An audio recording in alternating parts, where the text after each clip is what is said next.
So, shalom, I'm hello. muting myself. Okay, thank you, Bracha. Shalom, hello. This is Rabbi Johnny Solomon of Web Yeshiva. Thank you so much for joining this class. This is one of the many classes that we are providing in terms of preparing for Pesach and preparing for the Omer. Tomorrow I'll be giving a shiur about the Omer and preparing for Shavuot and all the other great courses we provide. Do check us out at WebYeshiva.org. In addition to that, please do check out the section about Virtual Rabbi, where you can learn about my work as the Virtual Rabbi and book a free discovery call to discuss how I can help you in terms of spiritual coaching or halachic consultations, or where you can book your own session there yourself. Now, having introduced what we do at Web Yeshiva, let's now introduce our topic. And our topic is a very fascinating one, because in this session, we're going to discuss the fifth cup of wine. Now, for some people, that may sound strange, because you'd be used to the idea that on Seder night, we drink 4 cups of wine. However, there is a mythical fifth cup. Some people do drink a fifth cup of wine. Some people do pour a fifth cup of wine. And some people think about having a fifth cup of wine. And what I want to do is understand the basis of having a fifth cup of wine, the history, the halachic history and theological history surrounding the fifth cup of wine, and in so doing, see its relevance to us today. Now, we begin with the first Mishnah of chapter 10 of Masechet Pesachim. Chapter 10 of Masechet Pesachim deals with the practical issues relating to Seder night. And here we are told, and it's important to note that the bold is a translation and the lighter print is a commentary, the Steinsaltz commentary, which is now available on Sefaria. So, Arvei Pesachim Samuch LeMincha, on the eve of Passover, adjacent to Mincha time, Lo yachal adam ad shetechshach. A person shouldn't eat until it gets dark, meaning you're not supposed to have a meal just before the Seder. You're supposed to come to the Seder looking forward to a special festive meal. V'afilu ani sheb'Yisrael lo yachal ad sheyasev. And even a poor person should not eat until they recline and have their matzah on Seder night.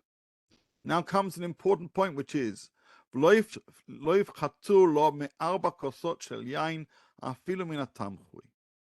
And the distributors of charity should not give a poor person less than the money for 4 cups of wine. And this halacha applies even if the poor person is one of the poorest members of society and receives their food from the charity plate. Now, this is a statement teaching us about the laws of charity and how we need to support those in need ahead of Pesach. Right now, in every Jewish community around the world, there are collections called Kimcha de Pischa. People are raising money to make sure that those who don't have enough income or those who don't have enough money can purchase what they need for Pesach. And what this Mishnah tells us is that the wine isn't an extra, it's not a luxury. Even somebody who is relying on charity needs to be given enough money to have at least 4 cups of wine. Now, why is this an interesting turn of phrase? The Hebrew says, "V'lo yifchatu lo me'arba kosot shel yain." You shall not give them less than 4 cups of wine, meaning that's the minimum. That kind of raises the question, does that mean that perhaps we should be drinking more than 4 cups? Is 4 the requirement, or is 4 the minimum? So this is going to be the first question that we consider as we learn about the 5th cup of wine, because obviously if there is a concept of a 5th cup of wine, it means that some people believe that there should be at least 1 more cup of wine than the 4 that we're particularly used to. Now, in terms of the classic 4 cups of wine, not only the fact that we drink them, but where they are drunk is clearly mentioned in various Mishnayot in chapter 10 of Masechet Pesachim. Now that's important. We generally drink 4 cups of wine at particular places. We're not allowed to drink them one after the other. They have a particular location, station, setting, context within the reading of the Haggadah, with the first being at the beginning, and we'll see about the 2nd, 3rd, and 4th. So let's now learn a little bit about the location of the 4 cups of wine. We're told mazgu lo kos rishon, bet Shammai omrim mevarach al hayom v'achar kach mevarach al hayayin, bet Hillel omrim mevarach al hayayin v'achar kach mevarach al hayom. That tells us that first cup of wine is in fact the Kiddush cup. You may recall that my first shiur about Pesach last week was about Kiddush, and that has a dual identity. It is both Kiddush v'Yontif, and it's the first of the 4 cups of wine. So the first of the 4 cups is the one that we have at Kiddush. Okay, that's one. Now, when do we at least think about, connect to the second cup of wine? When the Mishnah in chapter 10, Mishnah 4 tells us, Mazgulo kosheni v'kana bencho el aviv. Once a second cup is poured, then the son asks the father or asks the family question about Pesach. This is what we know as the manishtana. So we pour the second cup there. We drink it a little bit later on. So the first is associated with Kiddush. The second is associated with the Maggid section of the Haggadah, and it's poured at the Manishtanas part of the Seder. And how about the third and the fourth? Well, Mishnah Pesachim, chapter 10, Mishnah 7 tells us, Mazgulo kosh shlishi, mevarech al mazono. That is, we have the third cup of wine when we're saying the grace after meals. And then we're told, Revi'i gomer alav hahalel. The fourth cup of wine is had when we complete the recitation of the Hallel. Now, the Mishnah continues to tell us, Ben akosot halalu im rotze lishtot yishteh, ben shlishi revi'i lo yishteh. You can drink between the first 3 cups, but you shouldn't be drinking other things between the third and the fourth cup. So as I mentioned, in classic rabbinic literature, meaning in the Mishnah Masechet Pesachim, we're told about 4 cups of wine, and we're told where those cups of wine are supposed to be in Seder night, and we are told that some can have drinking or eating in between, and some cannot. And so the 4th cup of wine is said with the Hallel. So far, hopefully so good. Any questions from what we've learned so far?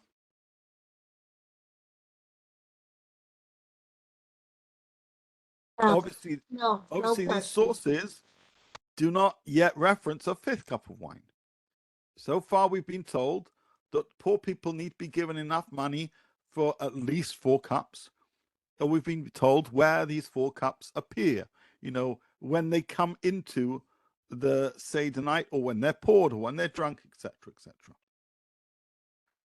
Okay, now, if we look at Gemara Pesachim, meaning Gemara commentary on some of the Mishnah that we just looked, and if you look at the top source here in the slide, Talmud Bavli, Pesachim 118a, we are told apparently about the 4th cup of wine. Tanu Abanan, our sages say, Revi'i gomer alav et ha'halel, v'omer halel agadol, divrei Rabbi Tarfon. What do we do when we're having the 4th cup of wine? That's when we say the Hallel. If you recall, we saw that in Mishnah Pesachim, chapter 10, Mishnah 7. That's implied there. In fact, it made it very explicit. The 4th cup of wine is associated with Hallel, and the Gemara affirms that and tells us that this is the view of Rabbi Tarfon. However, I want you to look at the text, which I hope you can see. It's from what is known as the Munich manuscript. That doesn't mean it was written in Munich, but it does mean it has been held in Munich. And let me just tell you a little bit about Talmudic manuscripts, because this itself is quite important.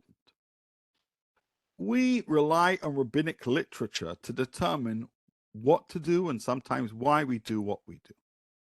And we assume that the texts that we have are exactly what was said. Now, that's a huge assumption, especially given the fact that until only about 500 years ago has there been printed books, and previously all books were written by hand. And that means that even within rabbinic writings, some errata, some mistakes, some errors creep in, some ta'ut sofrim, errors of scribes.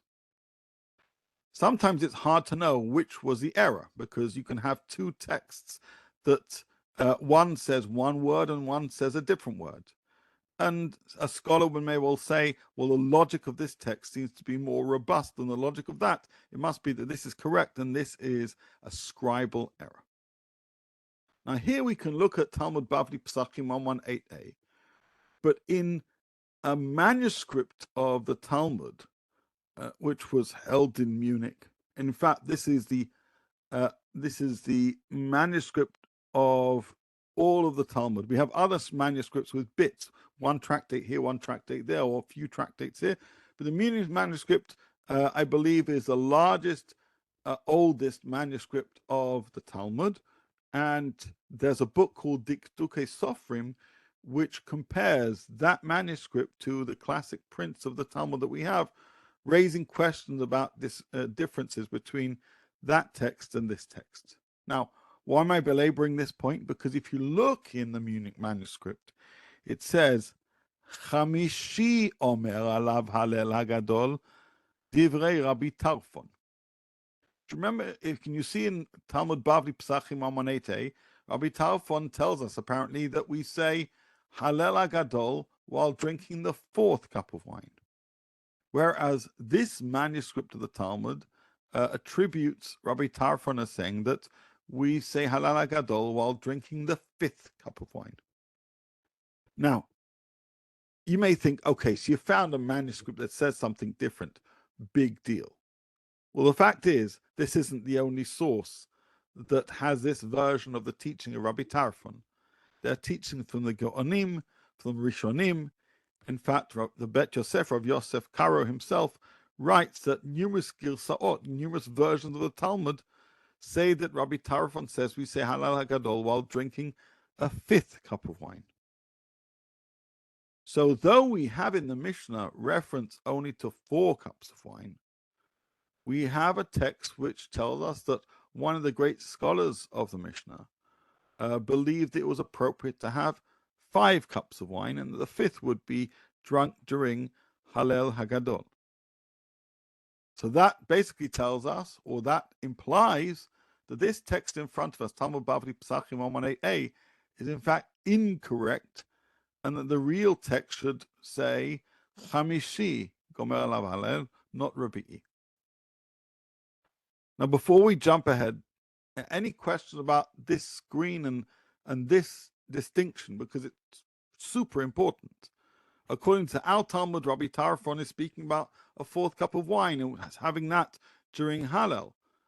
According to the Munich manuscript and numerous other sources, important sources, Rabbi Tarfon actually was speaking about a 5th cup of wine. And that means that there's an ancient tradition to have 5 cups of wine. The 5th being the one that, according to him, is drunk when reciting Halel HaGadol, the Halel at the end of the Seder. Any thoughts about that? I dilute my wine with grape juice or water. Sorry, say that again. I dilute my wine with grape juice or water. Okay. So you try, fine. But that's just about, how you have your wine. Here, this is telling us that there's a view that you should not have 4 cups of wine, but 5 cups of wine. Now, the question then is this just an outlying opinion found in some versions of the Talmud and found in some rabbinic writings? Meaning, how seriously should we take the notion that there is such a thing as a 5th cup of wine? In fact, on Seder night, we're supposed to have 5 cups of wine. Well, to answer, I'd like us to look at the sources provided as to why we have 4 cups of wine. That's not mentioned in the Talmud Bavli, but it is mentioned in the Talmud Yerushalmi. And though 4 different answers are given there, our commentaries generally attribute the first one as being the primary reason, right? The ikar ta'am. That's what Rashi says. And what is that 4th one? It is that the 4 cups of wine correspond to 4 expressions of redemption, Arba Lashonot Shel Geula, found in Shemot chapter 6, verses 6 to 7, where it says, and I will take you out from the burdens of Egypt, and I will rescue you from having to serve them, and I'll redeem you with an outstretched arm, and I will take you for me as a people. And if you look here on the screen, I've highlighted those expressions. So if there are 4 expressions of redemption, then there are 4 cups of wine, and then whatever we said, Rabbi Tarfon said as recorded in the Munich manuscript, or whatever else for that matter, that must be erroneous. But if you look at the text in front of us, from Shemot chapter 6, verses 6 through 8, you'll note that there are 2 further expressions which I've put in bold. One from verse 7 and one from verse 8. But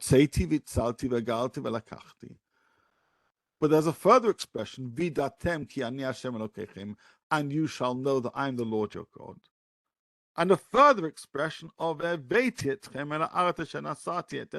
I'll bring you to the land which I want you to go to the land I promised to Abraham, Isaac, and Jacob. And perhaps, therefore, because we have at least one, if not both, of these additional expressions, there is reason to think that we should actually be drinking at least 5 cups of wine, not 4. Meaning, if the reason we have 4 cups of wine is because of 4 expressions of redemption, and there is at least 1, if not 2, further expressions of redemption, then perhaps we should be having 4, 5, or maybe even 6 expressions of redemption. In fact, not only have I said that, but if you look at the Ravad, a very important commentary from France about 800 years ago, he writes, "Kos chamishiru shutru keneged beheveti." He takes the view that we should actually be having 5 cups of wine, or we must have 4 cups of wine, and there is an added bonus 5th cup, and that added bonus 5th cup is derived from the expression, and I will bring you to the land, as found in Shemot chapter 6, verse 8.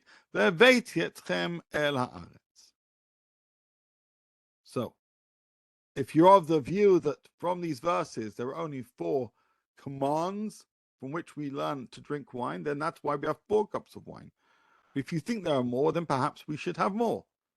As mentioned, Rabbi Tarfon is claimed to have said that we should have at least 5 cups of wine. And according to the Ravad, that's the case. There's a 5th additional optional, but nevertheless additional cup of wine, which is associated with the word Ve'aveti, and I will bring you. And that word Ve'aveti relates to bringing the Jewish people to the land of Israel. And certainly while the Jews were in exile, that was a hopeful cup. Rabbi Menachem Kasha writes, as somebody in his Haggadat Pesach Eretz Yisraelit, and the name of his Haggadah already points to where his heart lies, which is in Israel. He writes, in our times when we have been privileged to see God's kindness and his rescue of us and the fulfillment of the promise of I will bring you to the land, it is appropriate to perform the most admirable commandment of drinking a 5th glass of wine or a 5th cup of wine and to recite the great Hallel over it. That is, as Rabbi Tarfon writes, as we saw previously in the Munich manuscript, who remembered us on in our loneliness and delivered us from our oppressors, and to thank God for all the miracles and wonders. So according to him, though there was always a view to maybe drink the 5th cup of wine, now that the Jewish people have been able to reestablish Israel as our active homeland, it always was our homeland, now that Jews have come back from exile to the land of Israel, it seems very appropriate to have a 5th cup of wine to both express our appreciation to God and the fulfillment of that promise of the Heveti.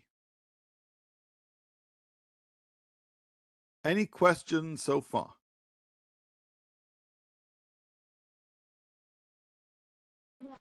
No. No. Okay. So remember, according to the Mishnah, there are 4 cups of wine listed. That's the minimum amount you're supposed to give to a poor person. According to the Yerushalmi, we learn that from the Arba Lashonot Shel Geula, V'tzeitu v'tzarti v'galti v'lakachti. According to the Ravad, from the phrase Beheveti, we learn about the possibility of having a fifth cup of wine.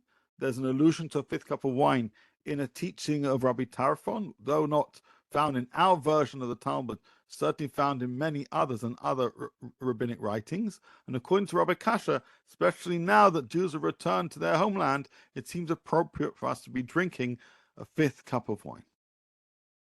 So far, we've explored at least one approach about having a fifth cup of wine. You'll note that I highlighted two additional words above and beyond the Arba Lashonot Shel Gula. One was Ve'eveti, but a further word which I highlighted in chapter 6, verse 7, was Vidatem ki ani Hashem Elokeichem.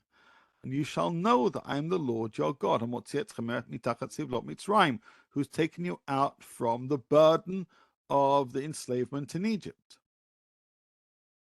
Now, the Ravad doesn't mention that pasuk, but who does? Netziv, Naftali Tzvi Yehuda Berlin, in his Torah commentary Hamek Davar. And according to the Netziv, yes, we should be drinking a fifth cup of wine, but not because of a Heveti, instead because of a different word, Bidatem, and you shall know that I am the Lord your God. Remember, Rabbi Tarfon doesn't tell us why we should have a fifth cup of wine. There's just a record that he says we should. According to the Ravad, we should because of the Heveti, and that's echoed by Rabbi Kasha. According to the Tziv, we should because of Vidatem. Now, Rabbi Yosef Tzvi Rimon, explaining the view of the Netziv, writes as follows. Netziv explains that there are indeed 5 verbs of redemption. But the fifth one is not I will bring you, it's not Ve'eveti, but you will know that I am the Lord. Vidatem ki ani Hashem Elokeichem. This knowledge has nothing to do with actions of God, but with the knowledge of the nation of Israel, and that may be the reason it is not expounded in the Haggadah. Meaning there's no paragraph in the Haggadah discussing Vidatem. Vidatem is a knowledge that we're supposed to come to ourselves. So it's not connected to moving to Israel.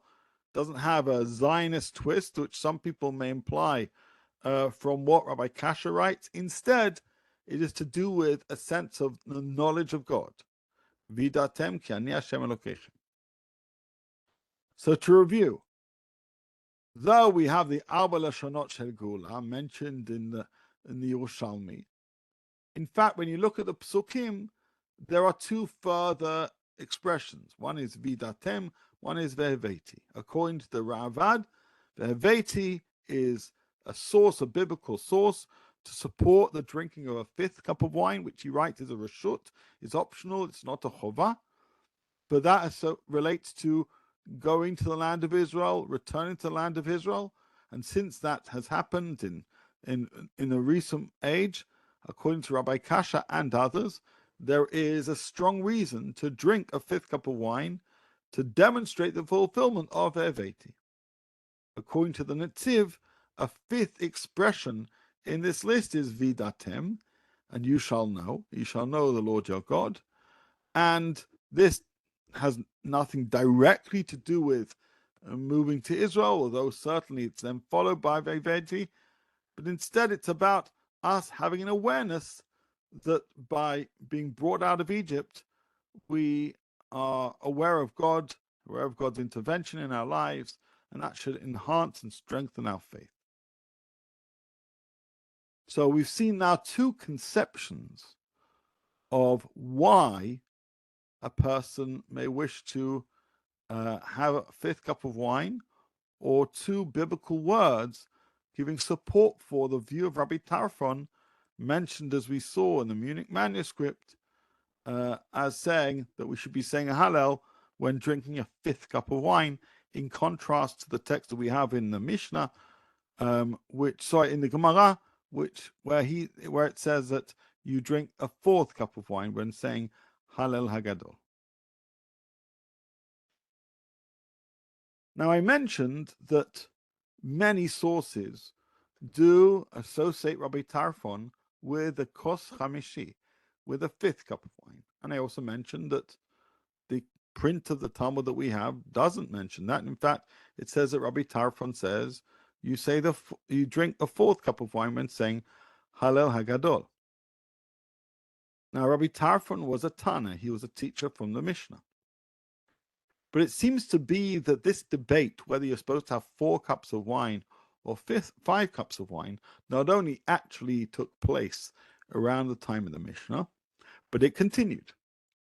And it continued to such an extent that the 2 great academies in Babylon, of course, the Talmud Bavli was written in Babylon. The 2 great academies of Sura and Pumbedita had differing customs, differing practices about whether or not to have a 5th cup of wine.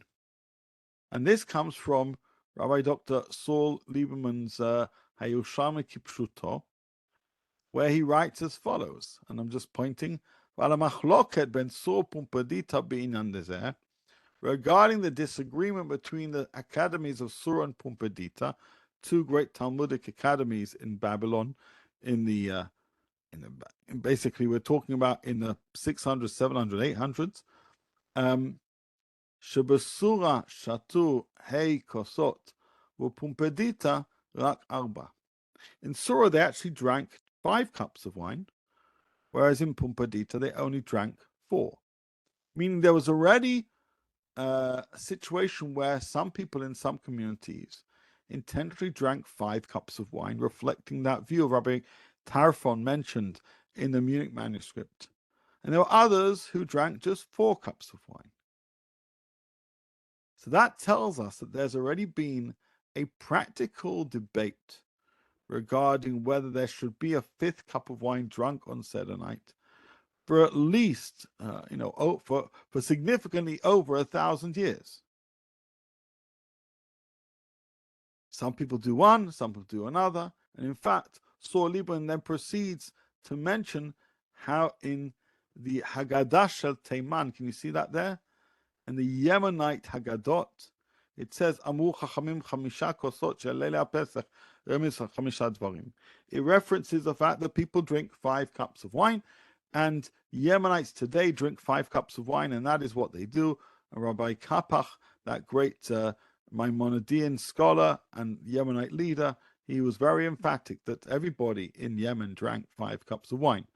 So that was a derivation of the customs of Sura, and many others continued the customs of Pumbedita, simply drinking 4 cups of wine. Any thoughts before we continue?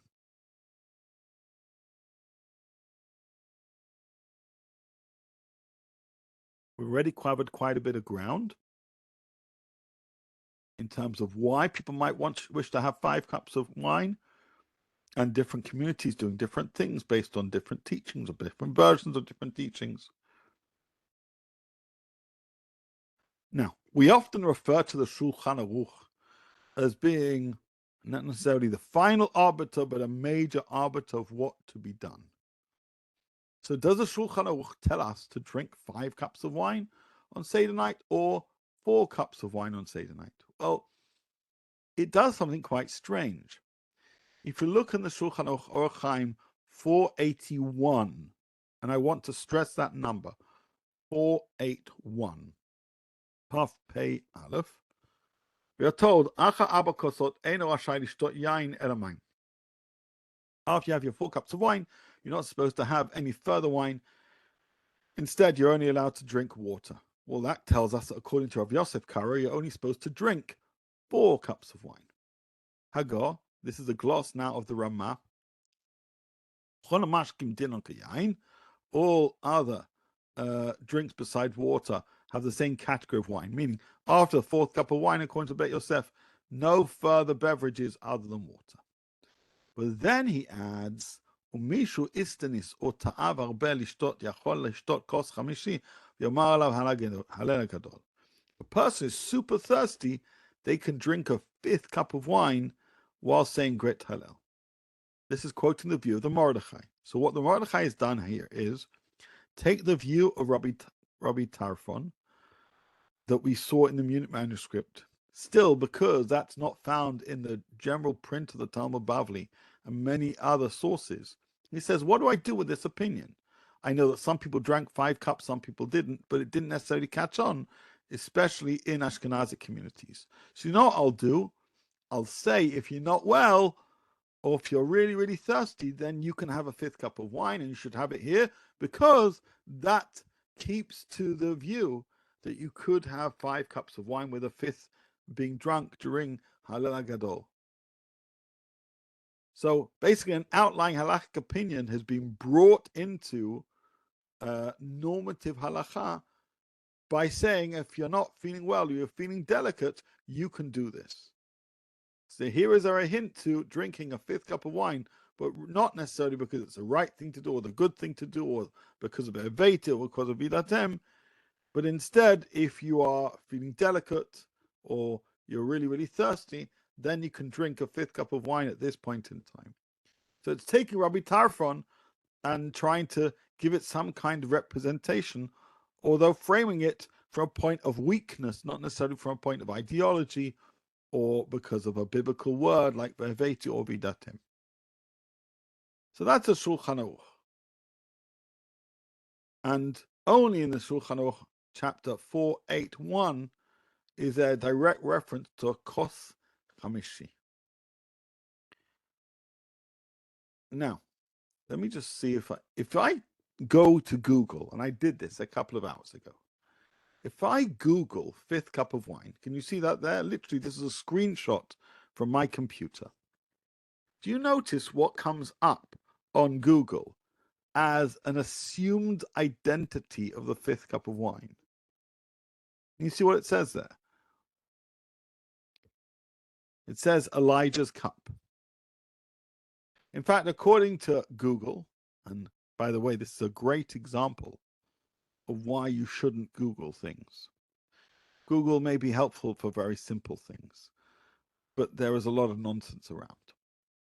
So if you Google 5th cup of wine, literally that phrase, the first thing that will be presented is Elijah's cup, or in Hebrew, Kos Shel Eliyahu, where it says in Judaism, the 5th ceremonial cup of wine poured during the family Seder dinner on Passover, it is left untouched in honor of Elijah, who, according to tradition, will arrive one day as an unknown guest to herald the advent of the Messiah. Have you ever heard the idea that the 5th mythical cup of wine is in fact the Kos Shel Eliyahu, or we pour the Kos Shel Eliyahu because of this question mark about whether we should or shouldn't have a 5th cup of wine?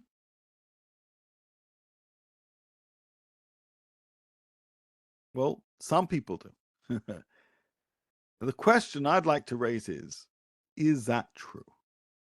I'm going to assume that we're going to be a little bit more sophisticated in our reasoning, thinking, and learning than Google. Google has made a claim here. The 5th cup of wine is Elijah's cup. I want to know, is that true? Now, before we answer that question, I want to discuss, where did the custom of having a cup for Elijah come from? Well, this is from an article I wrote on this topic. I said as follows: paralleling the discussion about the requirement for a 5th cup of wine was a recognition of the challenging environment that European Jewry experienced on a daily basis. Meaning, there was discussion about whether you should have a 4th cup of wine, 5th cup of wine. We saw the Raavad, who says you can have a 5th one, but it's a reshut. But alongside that, the Raavad lived in France around about the time of the Crusades.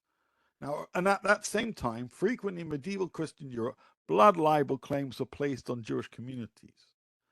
However, the Gemara tells us that just as we were redeemed on the 15th of Nisan from Egypt, so too we will be redeemed on this very night with the coming of Mashiach. Similarly, Seder night is known as Leil Shimurim, a night of the divine protection. It was an auspicious night in the year that provided the possibility of redemption and freedom from the limitations and accusations that arrived from medieval Europe. Don't forget, Easter and Pesach used to overlap, and blood libels often were directed towards Jews around this time of year. Leil Shimurim could be interpreted as being a night on which you should be very careful. You should protect yourselves. You should guard yourselves from anti-Semitic attacks. But alongside this, a certain messaging of divine protection came about. God protected us on Seder night. God should protect us now, even if, for example, because Easter and Pesach are overlapping, we're worried about groups of people trying to harm the Jewish people or accuse us of blood libels. Now, accordingly, a cup for Elijah was provided because through pouring this, it brought with it the hope that Elijah will arrive at our Seder and partake in our meal and proclaim the Messianic era. You remember we saw that. As Aruch HaShulchan explains, this is chizuk ha'emunah, for the purpose of strengthening our faith, to remind us that God will bring the final redemption. Meaning, at a time where Jews felt most agitated, at a time where they were often attacked, where there were blood libels, where anti-Semitism and anti-Semitic attacks rose, Jews prayed for the redemption. They prayed to be protected. They prayed for divine protection. And they hoped that the Messiah would come. They hoped that, at the very least, Elijah would be the forebear of the Messiah. And so associations between Seder night and Elijah developed. So far, so good? I hope so. Now, as I write, it therefore makes perfect sense that this cup is poured immediately prior to the recitation of the prayer, Shfor Chomatcha, pour out your wrath, while reflecting on the coming of the prophet Eliyahu. Now, you may have also heard about the custom of opening the door for Elijah. Where did that come from? Well, similarly, the opening of the door was intended to achieve the same effect. This is made clear in the comments of the Ramah. We read the Ramah beforehand.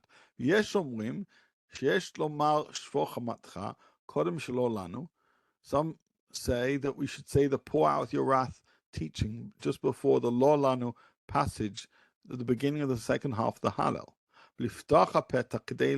לזכור שהוא ליל שימורים, וזכות אמונה זו יבוא משיח וישפוך חמתו על העקום וכן נוהגים.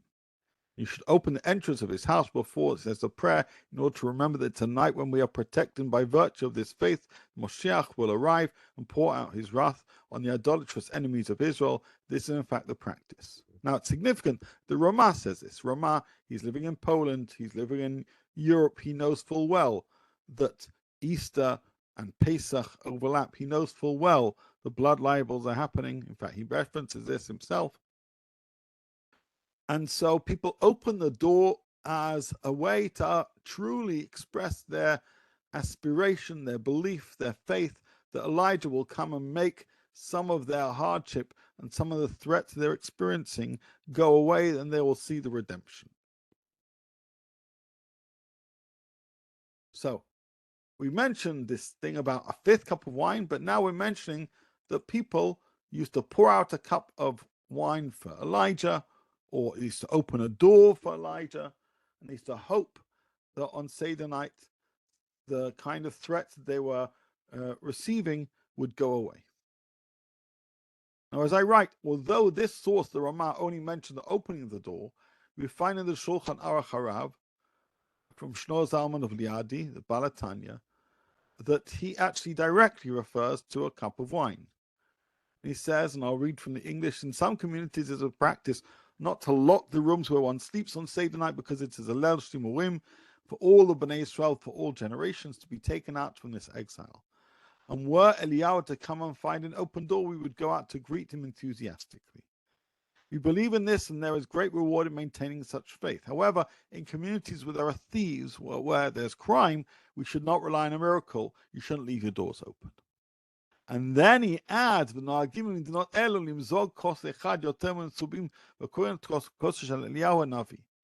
in those countries where people were so worried about what might be happening on Seder night, and they hoped that Elijah would come, and they opened the door and they called it Leil Shimurim, they even would pour out a cup for Elijah, as if to say when Elijah comes, he'll be a cup for him.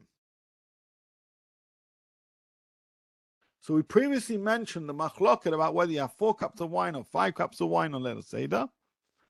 And we're also mentioning the fact that on Leil Seder there was anxiousness, there was worry, there were fears, and people hoped that a Redeemer would come. They hoped that they would be saved from the threats that they were experiencing. They hoped that Elijah would come, and they went so far as to open the door, and some went so far as to even pour out a cup of wine for Elijah.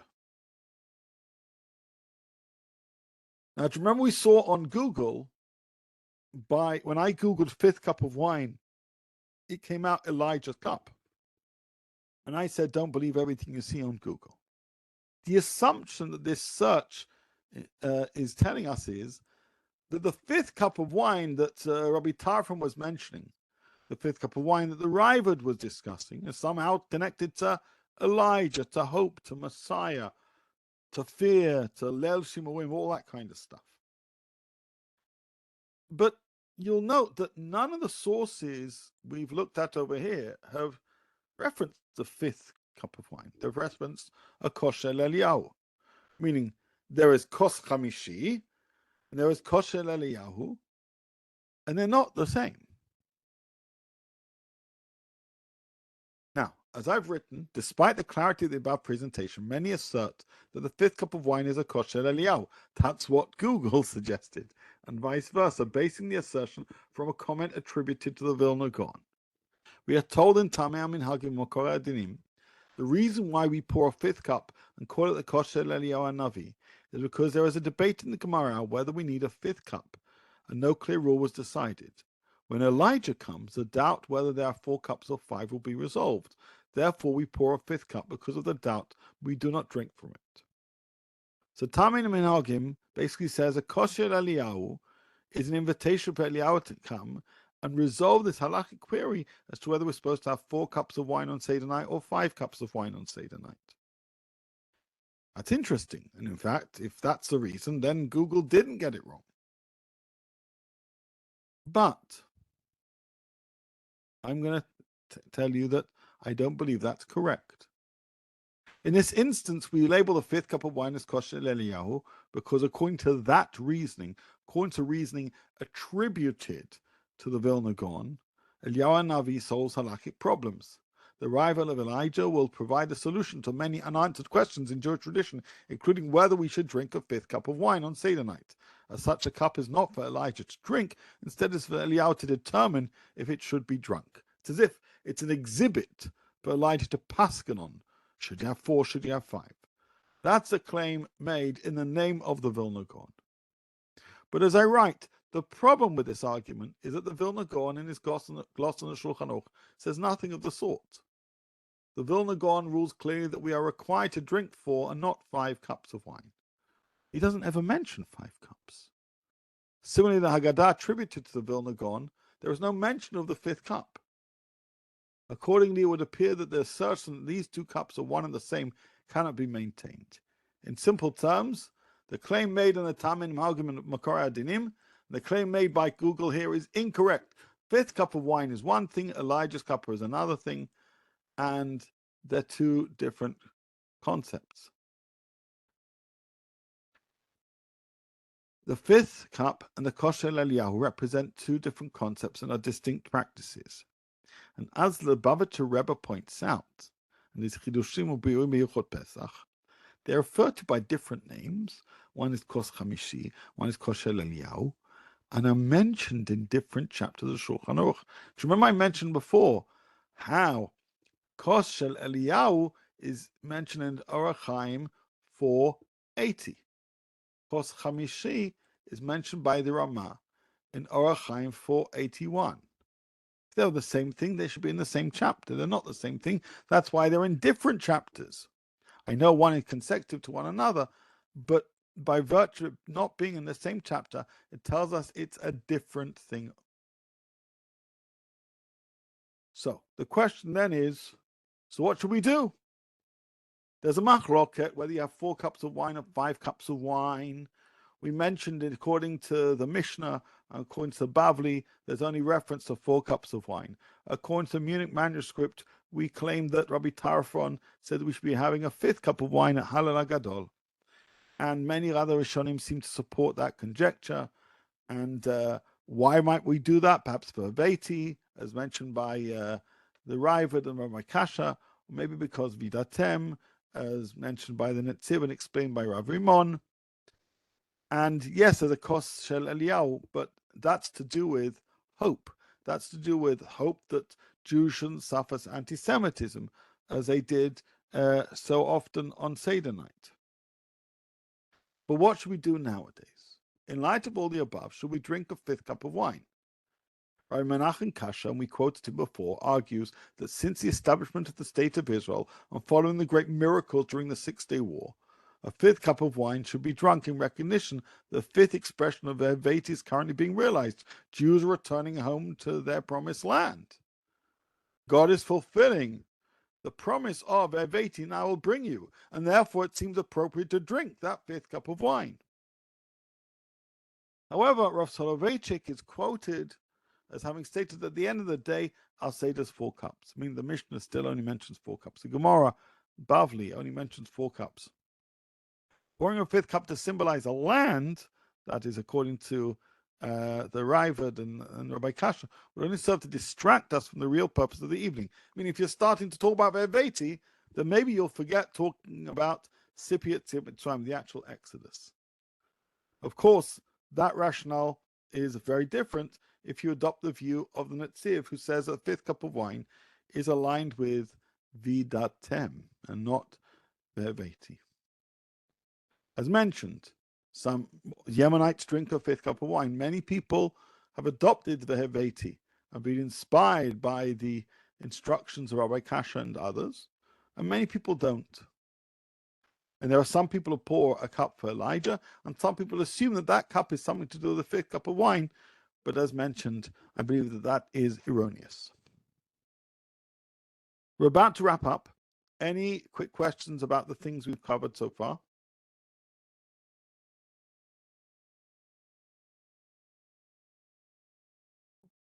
No. Okay. Thank you. What I want to do is mention one final thing. This has actually only recently been circulated. And it is actually a prayer and a meditation and a hope for those hostages which are still being held in Gaza. And the families of those hostages have asked that this year we have a fifth cup. Not a fifth cup with an association with Elijah. No, not a fifth cup necessarily purely associated with Verveti in terms of returning home to establish the state of Israel, or Vidatem, that you should know the Lord your God. But instead, Verveti in terms of bringing our kids, those men, women, and children back home. So I want to read this notice, Kos Chamishi, and this was shared online just a few days ago, a fifth cup. Lichvod HaChatufim v'Chatufot, in honor of those male and female hostages, with a sense of worry and with love, with a sense of responsibility. We invite all people to stand up and say, when drinking a fifth cup of wine, Yiratzon, may it be God's will, שיתקיימו בכל חטופה ובכל חטוף, כל השנות של גאולה, that every hostage is able to fulfill, is able to experience the 5 expressions of redemption, not just historically, but in the present time. Votzeti, and I'll bring you out. Vitzalti, and I will save you. Viga'alti, and I will redeem you. Lachtachti, and I will take you. Ve'eveti, and I will bring you. V'yizku kulam lashuv lechek mishpachotechem b'ri'im v'shlemim. May each one of you merit to return to the bosom of your families, healthy, whole. V'nizkeh kulanu, and may we all be worthy, lekabel et paneim b'simcha, to greet their faces with joy. She'en amala mimena, b'mher b'yameinu, amen. There's nothing greater than that. Speedily in our days, amen. I saw this, as I say, a couple of days ago, and I was just so moved, because though, of course, it relates to the expressions of redemption found in Shemot chapter 6. It reminds us that those expressions of redemption apply to our situation right now. By instituting or reinstituting or shining a light on the Kos Chamishi as a fulfillment of those 5 stages of redemption, and the particularly 5th one of bring them home, Veheveti, it makes this cup so much more meaningful. So we began by discussing a machloket, whether you should have 4 cups of wine or 5 cups of wine, the debate about what exactly Rabbi Tarfon said, and whatever he said, what would be the reason. We mentioned Beheveti, we mentioned Vidatem. We then said that some people often associate the 5th cup of wine with Elijah. We saw that screen from Google. And then we explained what is the idea of Elijah's cup. But then I explained that actually they're not the same cup. One is about Elijah and hope to escape from anti-Semitism, the kind of crusades that we experienced and the blood libels we experienced. The 5th cup of wine was at least being discussed during the Mishnaic period. There was already different communities during the Talmudic period and just afterwards where they were having 5 cups of wine. Remember the machlok between Surah and Pumbedita. Whether we have a 5th cup of wine or not, that depends on your custom, your practice, or your leaning. But this year, I echo the sentiments expressed by this plea that we should and think through about what that cup will represent of bringing those men, women, and children home. So thank you so much for joining. If you have any questions, I'm happy to answer them now. Of course, don't forget we have many other great classes at Web Yeshiva this week, and many other great classes at Web Yeshiva in general. If you have any questions, let's hear them. If not, we're going to end. And I wish you Pesach Sameach. Thank you very much. God kasher Thank you, v'sameach. Rabbi. Chag Kasher Sameach. Take care. So I have a question. If Please, yes. if you do the 5th cup to commemorate bringing home the hostages, would you still do that during the halal, or when would you do that? Yeah, you do it at the Hallel Gadol. I mean, Hallel is songs of praise, and really you'll be expressing the idea that we hope to be singing these songs of praise when you come home. Okay, that sounds perfect. All right, thank you so much. That was very, very interesting. I got a lot out of that. I'm so pleased. Take care. Be well. Love it. See We don't- love you too, bracha. We Yes. don't do it when we open the door. Some people, so as mentioned, the original text about the 5th cup has it at the Hallel Gadol. We open the door earlier. That's at the beginning of the, just at the beginning of Hallel, whereas having the 5th would be coming at the end. Okay. Meaning the opening of the door is about Elijah, and the 5th cup is about this, and they're not the same. Okay. Thank you. Pleasure. Be well. Pesach Sameach.